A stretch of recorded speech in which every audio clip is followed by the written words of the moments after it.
Hey, I'm Sage Plays. Welcome to the final habitat build in San Bernardino Zoo. Today, we're going to be taking on possibly the toughest challenge in franchise mode, a polar bear habitat. On this massive hill at the back of the frozen north, we're going to be building what should be, if we can get it right, the ultimate polar bear habitat. So for the last time, let's go. This habitat has been planned as the climax to San Bernardino Zoo since day one. I'm so excited to start building it. And whilst I lay out the paths, I'll tell you what the plans are. So originally, this was going to be based pretty much on my favourite polar bear habitat that I'd seen in real life at the Yorkshire Wildlife Park. But obviously this zoo is not set in the north of England, it is set in Southern California. So over the past couple of weeks, I've been doing some research on how San Diego Zoo keeps their polar bears. They've got an amazing polar bear habitat. I've been there in real life and I've seen lots of videos of it as well. And the polar bears there seem to be very happy indeed. And I wanted to replicate that here, because there's a big challenge with keeping polar bears in Southern California, of course, which is that it is very hot there, and it is not very hot in the Arctic. In Southern California, building a massive habitat for the bears is not enough. You need to think about how you are going to keep them cool, and this habitat will be designed with that in mind. We'll go into that in more detail later, but for now, that is the paths in. Let's get on to the barriers. There's going to be 3 viewing galleries for the guests here, and I'm going to build all the barriers out of glass initially, and because we're in franchise mode, to keep this to a realistic size, we're going to build it to hold 1 polar bear. Polar bears are solitary animals. They don't spend time together in the wild, so our polar bear will be perfectly happy on his own. And then when I convert the zoo to sandbox mode to upload it to the workshop, I'm going to put another one in here as well. One of the main ways they keep the polar bears cool at San Diego Zoo is with a really large water feature, and we're going to build an even bigger one here, including a deep water section which we're just building here, which is going to have the underwater viewing gallery for the guests. This water will be permanently cooled to around 10 degrees C, something like that, and that will keep the polar bears nice and cool when they're in it. And then there will be cooled rocks throughout the habitat and lots of shelter so they can always get out of the sun when they want to. That's the water in. It's time to start building. The first thing we're going to build is a themed sign to announce the area. There's going to be 2 entrances into this habitat. An entrance into the over and underwater section coming from Sheep Mountain past the Wolfwood, which is where we are here, and then one to the land viewing, which will be coming in from the moose and Arctic fox habitats. We're going to have at least 2 of these signs. I might even use 3, so I want it to look good. And I'm basing this on the entrance to San Diego Zoo's Polar Bear Plunge. We'll change it a bit and call it Polar Bear Bay. Still a nice alliterative name, but with a mixture of snow rocks with the ice rocks in front of them, it looks really cool, no pun intended. And now we can move on to the viewing gallery. This is heavily based on San Diego Zoo, although with a slightly more modernist look because it's us. And the way I'm going to build it is these fence panels, or glass panels rather, are exactly 4 meters apart. And I'm going to build one section of the viewing gallery that exactly matches up with these. And then we can just replicate it along this line of glass here. And we only need to build one section and we can get the whole thing done. So we're going to firstly cover up these glass dividers here. There's nothing really wrong with them, but they're just stock, and I don't want it to be stock, so we're going to cover it up with a few metal pieces. And then we're going to build a guard along the bottom of the glass here so that the guests aren't kicking it or anything like that. Maybe kids can sit on it as well. And we'll get some more metal in so that the glass is actually joined on to the concrete more realistically. And then we'll get a bit of wall above the glass and a roof in. I put a flat roof in first of all, but I didn't like that, so we're going to swap that out for a pitched roof later on. And then we're going to start covering up the girders with white, because that's the colour scheme that we're going for here, and the roof isn't flexicolour, so we need to do that manually. So we'll just get these metal pieces, change the colour on them, and then cover up all the visible girders with these white pieces to make everything match. And we only need to do this once, because once we've got that done and we've swapped out the roof for the pitched roof, we can then just copy this down at this length of glass here, and we've got ourselves a viewing gallery. We'll put some benches in here, real ones this week, so the guests can actually sit down. We'll have these on every second archway so that the guests can sit down in half the archways and walk through the other half. And then we'll move on to the underwater viewing gallery. So we're going to cover up this slope with the same 3D printed floor pieces that we've used for the main viewing gallery. I'm using these longer panel pieces so that the grain is going the same way as it is on the floor in the main part of the viewing gallery.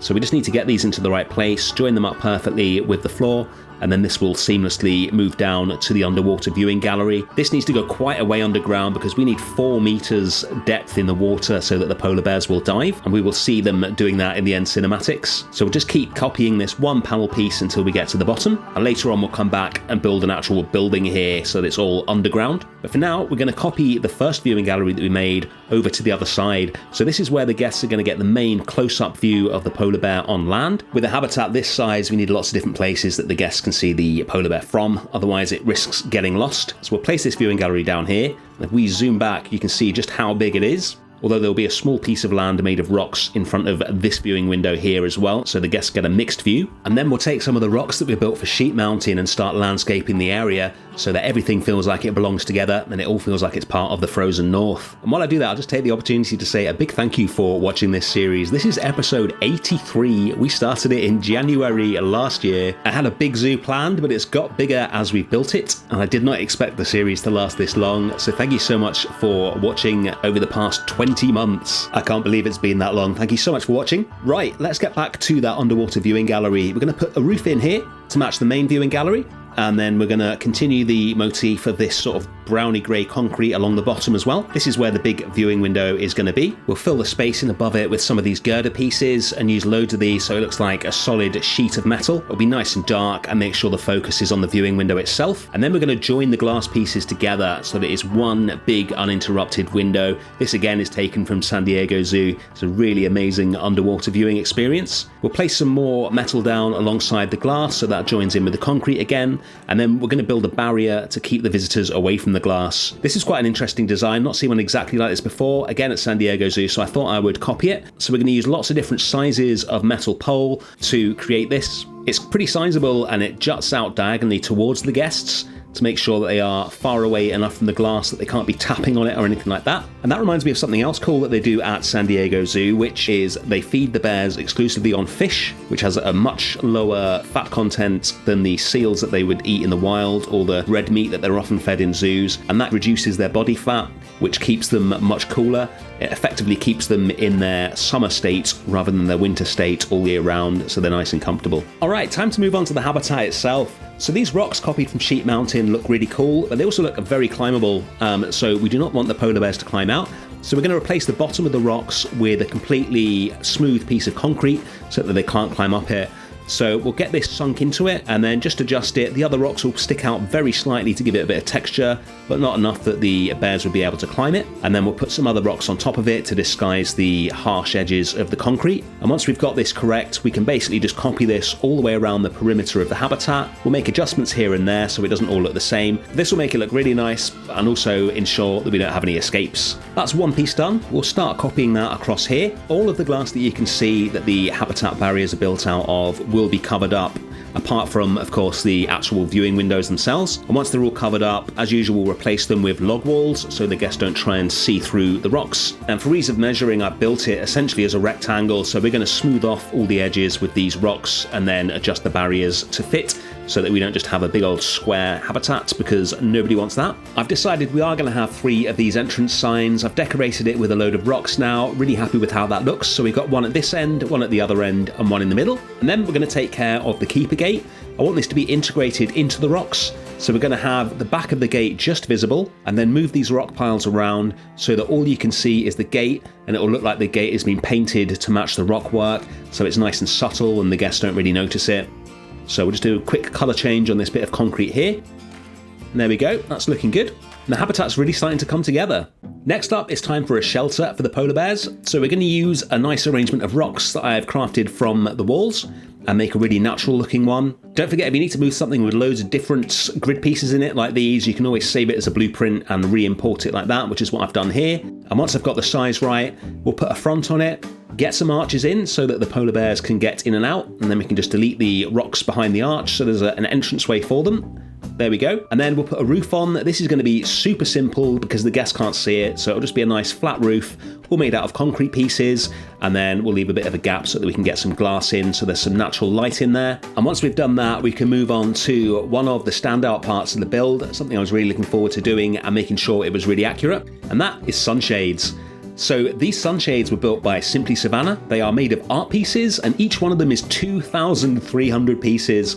Now, I do not want to be placing 2,300 pieces to make an exact replica of something that somebody else has already made. So we're going to be using her blueprint and then changing it to exactly fit what we need in our build here. So the first thing we're going to have is 3 of these sunshades across the habitat, and they're going to be joined on by these big chains that cover the whole habitat. I think it's tension wire rather than chains in San Diego Zoo, but the grassland pole is a little too thick, and I really like the way these chains look. And to be honest, you can't actually see that they're chains unless you have the camera as close to them as this, and they just look really good when you see them through the viewing windows. So these shades are going to be really important in keeping the polar bears cool. We'll have 2 of them on the water and 1 of them on land, which along with their shelter and another little shelter that I'm going to build for them and all the trees is going to give them loads of space to move around in, both on land and on water, that is going to be undercover. And from a visual perspective, there's something really cool about having these chains just covering the whole skyline of the habitat. You can see how they look from the viewing gallery here. And now it's time to move on to the landscaping of the habitat itself. We're going to start by lining the bottom of the water with rocks. So we're going to use the tiger rocks. I think I tried every rock before I picked this one. This is one that I like the look of best when you see it from above the water. We've got this really bright blue water in here, and that is to match what they have at San Diego Zoo. Looks really attractive. And then we use the terrain paint as well. So I want a rough rock texture over pretty much everything underwater, just leaving a few spots here and there of something else. And we'll do the same on these cliffs here. And then at the bottom, we'll use the smooth rock texture. And that way, anywhere that there aren't rocks, any little gaps will still match in nicely with the rocks. And once we've got all of those laid in, it's starting to look really good underwater here. We'll move on to putting in some coolers into the rocks, like I mentioned earlier. So we'll just get a cooler. We'll get the angle on it exactly right so that we can sit it into this rock, so just the top part of it is showing. It's a little bit more adjustment required, and then that will be a nice cooled rock that will keep the polar bears cool. I want it to be visible because you'll see the air coming out of it as well, so we need somewhere for the air to come from. Next up, we'll start dropping some rocks in to cover up the terrain where it meets the water. This is going to look a lot more realistic than just having the terrain paint, although I'll leave a few bits of that here and there because as long as you don't have too much of it, it looks pretty nice. And we'll do the same thing in all the different level changes throughout the habitat. You can see how many different heights of terrain there are in the habitat. That's another thing that's really important for polar bears. Like all bears, they're very intelligent. They get bored very easily, and sadly they often display repetitive behaviors in zoos when they're not enriched enough. They will not be doing that in San Bernardino Zoo. This habitat is so massive, we can actually use the Planet Zoo log in it.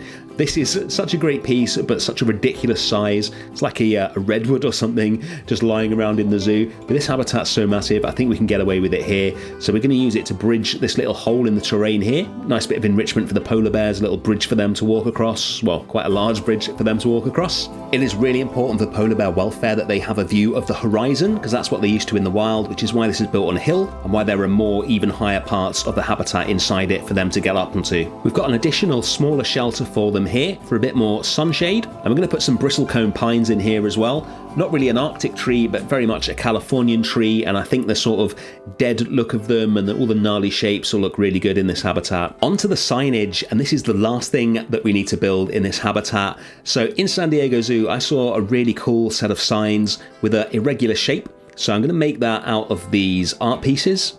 And then we'll use some of Lion's amazing sign pieces to get some writing or semi-writing on it. So you can see it's got this diagonal bottom, and then the rest of it is the sort of shape that you'd expect a sign to be. And then I've taken the writing off of Lion's signs, and we're going to sink these into the art pieces and then recolor them so that it all sits in really nicely. And we'll use this sign a couple of times in the underwater viewing area. Looking good. It's on the wall now on top of the Arctic mural. Love the way it looks. Let's check out the final habitat in the zoo. Here we are at the entrance. I added some banners in as well. Let's see what our polar bear thinks of it. He looks pretty happy, gamboling along. There's so much land and so much water in this habitat. He should be very happy here. Love this view. It is absolutely huge. I added a waterfall in as well. You can see that in the background there. This is the view that guests have from the first viewing gallery. There's not quite as much in terms of trees and rocks and all the sort of filler stuff that I normally put in to make sure the traversable area is enough for the bear. But there's a reason the polar bear is probably the hardest animal to build for, and that is it. You have to make the habitat so big, but I'm very pleased with how this one looks above the water. Let's see what it looks like underwater. There we go. It's nice to have an animal big enough for the 4-meter depth requirement to actually feel vaguely realistic. It does look absolutely amazing through that window. Let's take a close-up look through the guest viewing window as our polar bear pops up. Like I say, he will be getting a friend when the zoo is finally finished in next week's episode when we do the grand tour. Take a quick flyover of the whole thing here. And this is one of the views across the horizon that the polar bear has towards Sheep Mountain. That was Polar Bear Bay. And this is the Frozen North back in June when we started it. I think we only had 4 or 5 habitats planned, but there were so many other animals that you guys wanted to add, I couldn't resist. And here it is now.